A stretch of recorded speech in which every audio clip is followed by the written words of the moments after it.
Bonsoir, chers internautes, bien-aimés. Je suis l'évangéliste chrétien Marc et ce soir, nous voulons parler d'un nouveau thème. Et nous parlons sur le thème 2025, le retour du Seigneur Jésus-Christ à minuit. Qu'est-ce que cela veut dire? Est-ce à dire que le Seigneur Jésus-Christ revient à minuit ce 2025? Oui et non. Non, parce que déjà la Bible est claire. Matthieu chapitre 25, verset 13.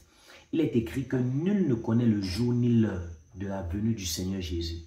Donc personne ne peut te dire que le Seigneur va venir précisément mardi 2025 à telle heure. La Bible est claire. Matthieu chapitre 25, verset 13. Personne ne connaît ni le jour ni l'heure. Mais pourquoi donc nous disons dans notre thème 2025 le retour du Seigneur Jésus-Christ à minuit? C'est parce que, tu sais, bien-aimé, à chaque jour est lié une date. Or, tu vas voir que, selon la parole de Dieu, un jour n'est pas toujours une période de 24 heures. Non.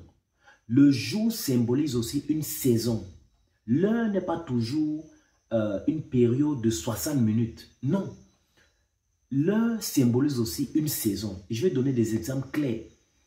Dans Luc chapitre 19, par exemple, tu vas voir que au verset 42, la Bible dit que pendant que Jésus-Christ approchait de Jérusalem, il va se mettre à pleurer sur la ville. Donc, il pleurait sur la ville, sur les habitants. Pourquoi? Parce qu'il va révéler que si vous aussi, vous connaissiez le jour qui vous a été donné, qui appartient à votre Père, mais maintenant, ce jour est caché à vos yeux. Donc, le Seigneur est en train de révéler que pendant que le peuple le célébrait, parce qu'il entrait à Jérusalem, et le peuple le célébrait comme le roi, mais le peuple ne savait pas que c'est un jour qui lui a été donné, un jour de paix. Et ce jour voulait tout simplement dire la saison où le Seigneur venait se livrer pour l'humanité, et l'homme devait avoir accès au Saint-Esprit, au salut. C'était la dispensation de la grâce, et beaucoup ne le savaient pas. Et beaucoup, pendant qu'ils célébraient le Seigneur Jésus-Christ, en même temps rejetaient la grâce de Dieu. Donc, le jour aussi veut dire une saison, une dispensation. Nous pouvons toujours voir ça dans Jean chapitre 9, verset 4. C'est le Seigneur Jésus qui parle. Il dit, il faut que je fasse, pendant qu'il se fait encore jour, l'œuvre de mon Père. Parce que la nuit vient où un homme ne peut pas travailler. Attends, quelle est l'œuvre de son Père? L'œuvre de son Père dont le Seigneur Jésus-Christ parlait, c'est prêcher, c'est sauver les âmes, c'est guérir les malades. Or, Actes chapitre 20, verset 7, nous informe que l'apôtre Paul va se mettre à prêcher jusqu'à minuit. Donc, il va prêcher jusqu'à minuit. Ça montre qu'on peut prêcher la nuit. Par exemple, nous sommes la nuit. Je suis en train d'enseigner la nuit. Donc, quand le Seigneur Jésus-Christ disait dans Jean 9, 4 que je dois faire l'œuvre de mon Père pendant la journée, lorsqu'il se fait encore jour, parce que la nuit, nul ne peut travailler. Il ne parlait pas du jour période. Il ne parlait pas de la période des 12 heures où le soleil brille. Non, il parlait d'une saison, tu vois. Pour donner un autre exemple, dans Apocalypse chapitre 3, verset 10, c'est la Bible qui nous révèle toujours une heure qui va venir où tout le monde entier sera tenté. Apocalypse chapitre 3, verset 10 dit, parce que tu as gardé la parole de la persévérance en moi. C'est le Seigneur qui parle. Je te garderai aussi à l'heure de la tentation qui vient pour éprouver tous les habitants de la terre. Donc tu vois, la Bible révèle que Dieu va protéger certains qui ont été fidèles à lui pendant une saison de tentation. Et j'aimerais te dire que nous sommes entrés dans cette saison. C'est de ce jour que je veux te parler. Nous sommes dans cette saison, dans ces derniers jours, où il y a une puissante tentation qui vient ébranler, renverser quiconque ne reste pas fidèle à Dieu. C'est impossible qu'il se tienne. Or, cette saison, c'est cette saison que nous appelons 2025. Et tu vas voir que, je vais te démontrer ça. Tu vas voir que 2025, c'est une saison qui correspond au 3e jour dans le règne de l'esprit.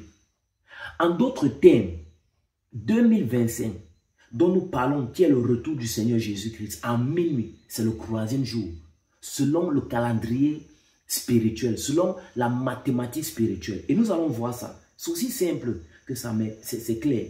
Démontrons cela. Dans 2 Pierre chapitre 3 au verset 8, la Bible dit quelque chose. La Bible dit, bien-aimés, il y a une chose que vous ne devez pas ignorer. C'est que devant le Seigneur, un jour est comme 1000 ans et 1000 ans est comme un jour. Qu'est-ce que cela signifie? La Bible est en train de dire que un jour pour Dieu, c'est 1000 ans pour l'homme. Et 1000 ans pour l'homme, c'est un jour pour Dieu. 2 Pierre chapitre 3, verset 8. Démontrons cela de manière claire et pratique.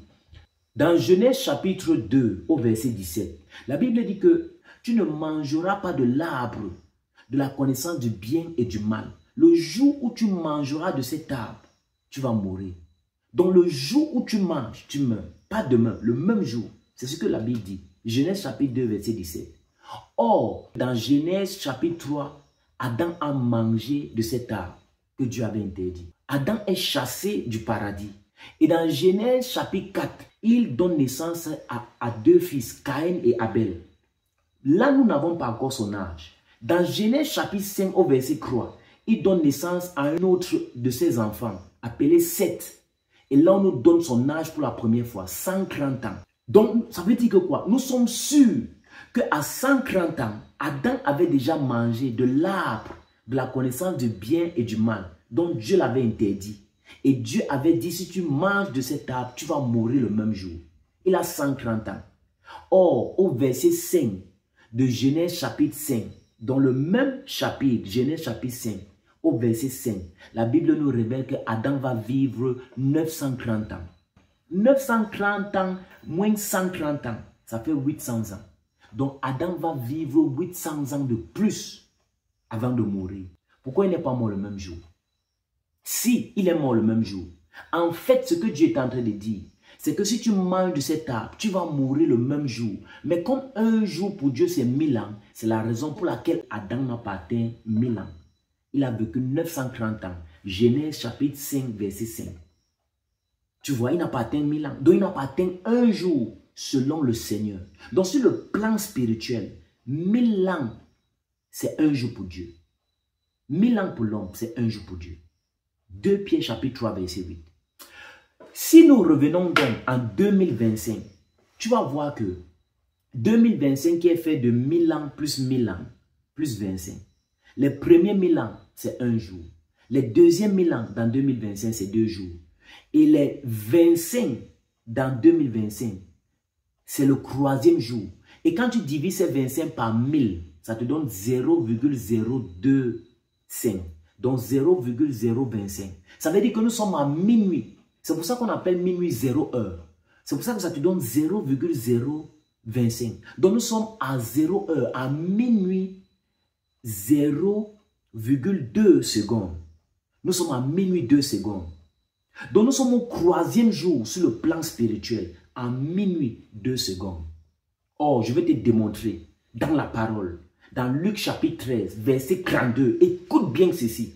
Jésus va dire de sa propre bouche, écrit en noir sur blanc, Luc chapitre 13, verset 32, il dit que le 3e jour, il cesse de faire son œuvre. Dans Luc chapitre 13, verset 32, le Seigneur qui parle, il dit, allez dire à ce renard. Qui est ce renard dont il parle? Le roi Hérode. Parce qu'il est en train de prêcher, de guérir les malades, de chasser les démons. Et subitement, les pharisiens viennent lui dire, arrête de faire tout ça. Parce que Satan veut qu'on arrête de prêcher. Satan n'aime pas quand on enseigne au monde entier, quand on prêche pour sauver les âmes. Donc dans Luc chapitre 13 verset 32, de même les pharisiens qui sont sous l'emprise satanique vont aller vers Jésus, lui dire fuis d'ici parce que Hérode va te tuer. Et Jésus va dire, Luc chapitre 13 verset 32, allez dire à ce renard que moi je chasse les démons. Quand? Il dit aujourd'hui. Je guéris les malades demain et le 3e jour j'ai fini. Donc le 3e jour je ne travaille plus parce que de même que je suis venu sur terre, je suis mort et j'ai ressuscité le 3e jour. De même, je reviens chercher les vrais enfants de Dieu, ceux qui sont appelés les chrétiens, le 3e jour.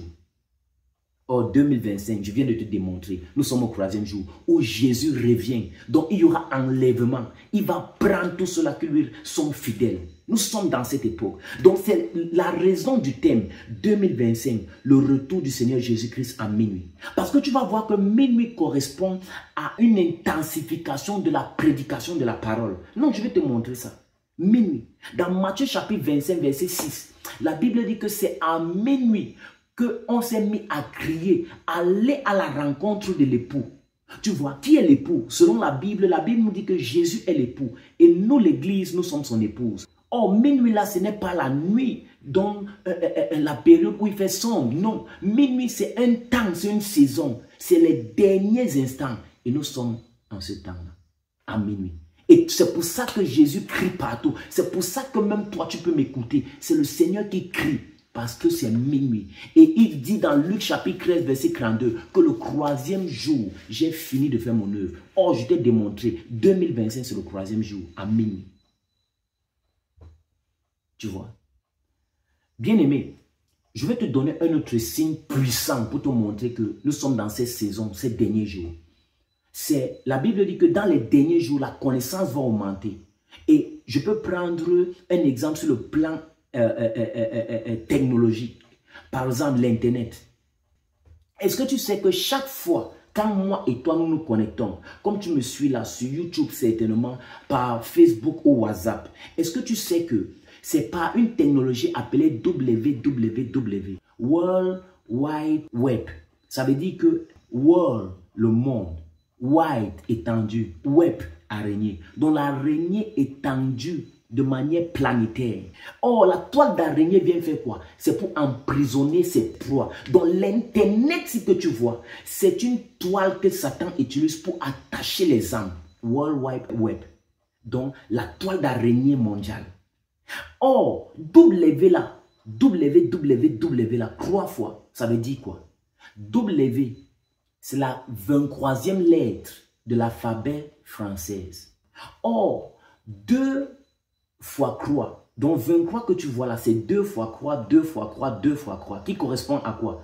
À 666, qui est la marque de la bête. Non, tu peux aller voir. Nous sommes là dans Apocalypse, chapitre 13, verset 18. Tu peux aller voir ça. La Bible parle de la même chose. 666, la marque de la bête. Nous sommes à cette époque. Donc, il y a une toile étendue sur toute la terre pour emprisonner les âmes, pour avaler les âmes en enfer. Et c'est cette technologie que le diable utilise, WWW. C'est pour ça que tu vois, c'est pas les réseaux sociaux que les gens se masturbent, se prostituent, les gens se gâtent, les gens sont dans l'immoralité. C'est pour ça que, qu'est-ce que je suis en train de dire? Je ne suis pas en train de dire que tu dois forcément fuir les réseaux, mais tu dois l'utiliser à bon escient. Et tu dois savoir que nous sommes entrés dans cette saison-là. Donc, nous sommes en train de conclure, bien-aimés. Tu peux donc voir que notre thème a son sens. 2025, le retour du Seigneur Jésus-Christ à minuit. Parce que nous sommes à 2025, qui veut dire le 3e jour. Et minuit, qui veut dire le temps d'intensification de la prédication de la parole, du salut des âmes. Il faut gagner les âmes. C'est à ça que Dieu nous appelle en cette saison. Parce que nous sommes au 3e jour. Toi qui as suivi ce message, que le Seigneur te bénisse et reste scotché pour davantage des révélations des mystères. Nous bénissons le Seigneur qui fait grâce pour nous révéler ses enseignements profonds. Sois béni, bien-aimé. Partage aussi pour bénir une autre âme, pour bénir quelqu'un. Et shalom. Ce programme vous a été présenté par l'évangéliste chrétien Marc. Abonnez-vous pour suivre les prochains enseignements.